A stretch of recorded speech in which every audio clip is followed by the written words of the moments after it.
Priorities. Everyone is equal, just be ready to prove why you're not. Paperwork, ticking clocks, and of course the stamp that says you still need more paperwork. Opportunity, subject to review. Today I want to give you what I'm calling the ultimate no-nonsense guide to the SBA 8A program going into 2026 because there has been a lot of confusion around this program over the last few years. You've probably heard about lawsuits, policy changes, rumors that the program is getting shut down, slowed down, or that it's not worth it anymore. Most of what you hear online is either incomplete or just flat out wrong. So what I want to do is explain what the 8A program actually looks like today, what changed because of the lawsuits, what did not change, and how to think about this program strategically as a contractor heading into 2026. Before I go any further, quick disclaimer, I'm not an attorney.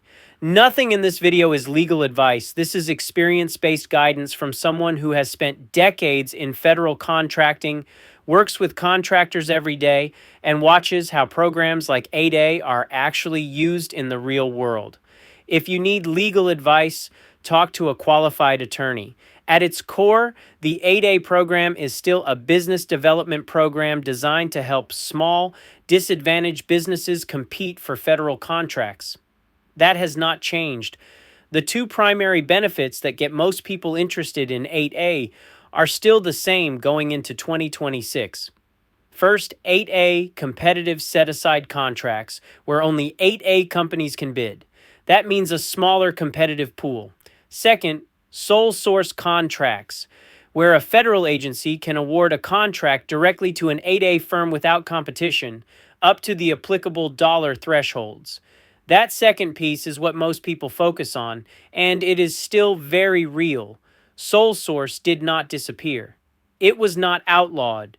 The program was not shut down. What changed because of the lawsuit is how applicants qualify, not what the program allows once you're in. The major legal decision forced the SBA to stop using automatic or presumed social disadvantage based solely on group membership. Going into 2026, applicants must be able to demonstrate individual social disadvantage. That means more documentation, more narrative, and more scrutiny during the application process. It does not mean the program is dead. It means the bar to get into the program is higher, and the SBA wants a clearer record for every applicant. Economic disadvantage requirements, ownership requirements, control requirements, and citizenship requirements all still exist, and the SBA publishes them clearly. The application process is more rigorous, but it is also more transparent than many people realize. The SBA gives you an application preview, shows you the exact questions, and provides guidance and FAQs. Nothing about the process is hidden. Now let's talk about what did not change, because this is where a lot of misinformation lives. 8A set-aside contracts still exist. Sole source contracts still exist. Federal agencies still have spending goals for small disadvantaged businesses, and those goals have increased in recent years. That matters. What also did not change is this. The SBA does not hand you contracts. Being in the 8A program does not guarantee awards. It does not replace knowing how to bid, price, manage, and execute federal contracts. It is not a shortcut. That leads into timing, which is where I disagree with most of the advice you hear online. The common advice is get into 8A as soon as possible. I don't agree with that. My view going into 2026 is that the 8A program is most effective after a contractor already understands how federal contracting works. The program has a clock. Once you're in, that clock starts ticking. If you spend the early years of that clock just learning how to read solicitations, how to bid, how pricing works, and how agencies operate, you've burned a lot of potential leverage. If instead you already know how to operate in the federal environment and already have agencies or contracting offices that know who you are, then when you enter 8A, the designation actually matters. If you don't have anyone to go back to and say we're now 8A, then the clock just runs. Another misconception that needs to go away is the idea that you have to be in the 8A program to win federal contracts. You do not. 8A is one lane. It is not the highway. There is a massive amount of work awarded in full and open competition every year, and many successful contractors build their entire federal business without relying on any set-aside programs at all. 8A is a tool, a powerful one when used at the right time. Sole source strategy is another area where experience matters. These opportunities often begin before a solicitation is ever issued, sometimes at the source's sought stage.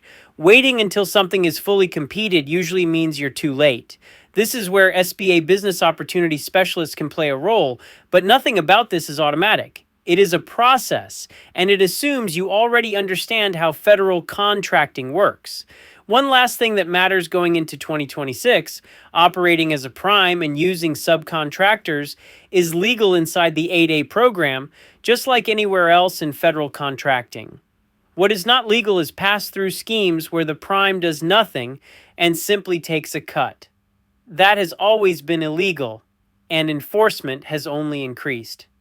As for consultants, there are people who will charge thousands of dollars to get you into 8A.